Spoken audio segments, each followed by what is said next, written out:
Hello, and welcome back to Talking Ship with Rosie from Cherry Moon Travel, where we discuss my experiences on cruises um, and address some issues that I see come up very commonly. So, I've taken some of the topics that I see that people ask and that concern them, and I've decided to create this segment to help those people. So, this is really geared for first time cruisers. But if you're a seasoned cruiser or you've been on different lines, you may find it helpful too.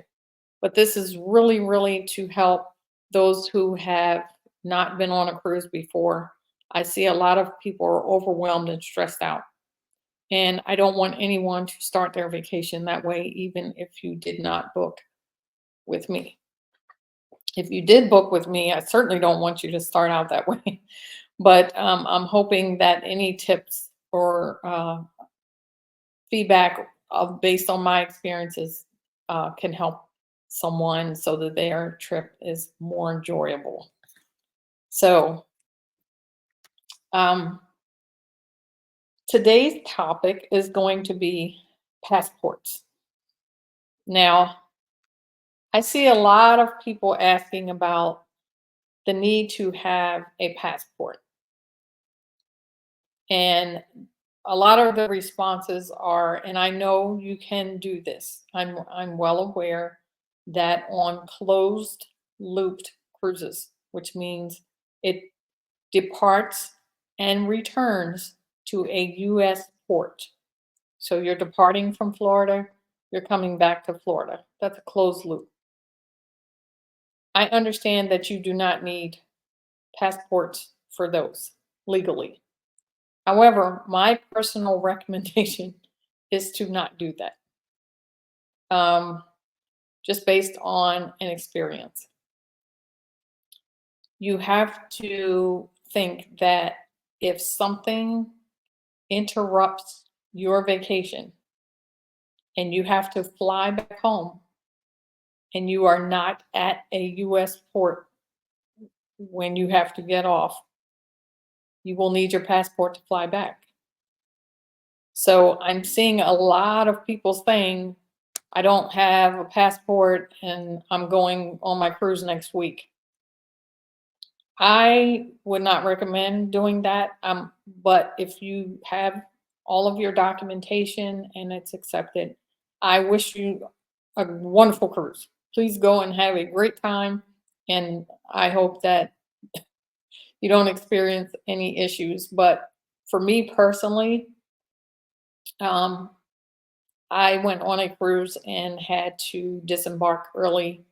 And luckily, I had my passport with me because I had to get off the ship and fly back home unexpectedly. And if I did not have my passport, I would have had to stay on the ship the remainder of the time and wait until we got back to Florida to disembark and fly home.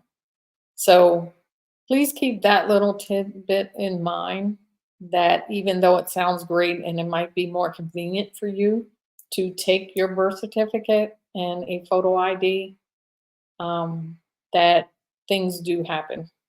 And we don't want them to, but sometimes they do. So I've been on cruises where people have had medical emergencies and they've had to disembark. Um, the same ship that I had to get off of, we didn't even actually didn't leave the port, and there was a lady had already had a medical issue and she had to get off. So luckily we had not departed. But if you're at sea, or I've been on cruises where people have gotten injured on their shore excursion. So uh, if you have to go to a hospital somewhere and you miss the ship, you have to be able to fly to the next destination or back home. So just keep that in mind. That's just my personal opinion. Not saying what you should or shouldn't do. Do what you feel like is best for you. I want everyone to have a great cruise. Everyone. So, but just maybe people aren't thinking about that. So I hope this has been helpful for you.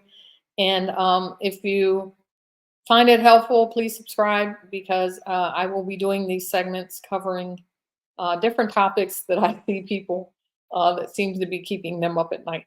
So I am enjoying sharing my knowledge and experience, but again, do what you feel is best. Consult a travel advisor. If you're already working with them, please ask them any questions that you have. And if you are celebrating any major life events like your birthday, your anniversary, your reunions, or you're getting married, or a honeymoon, or a corporate event, or you have a group that you travel with, or looking to travel. Maybe you haven't gone on a trip together yet, but you formed during maybe the pandemic and you haven't done anything together. So I'm here to help you with that. And please reach out if you need assistance booking your group on a cruise ship. Thanks for watching. We'll see you in the next segment, and happy sailing.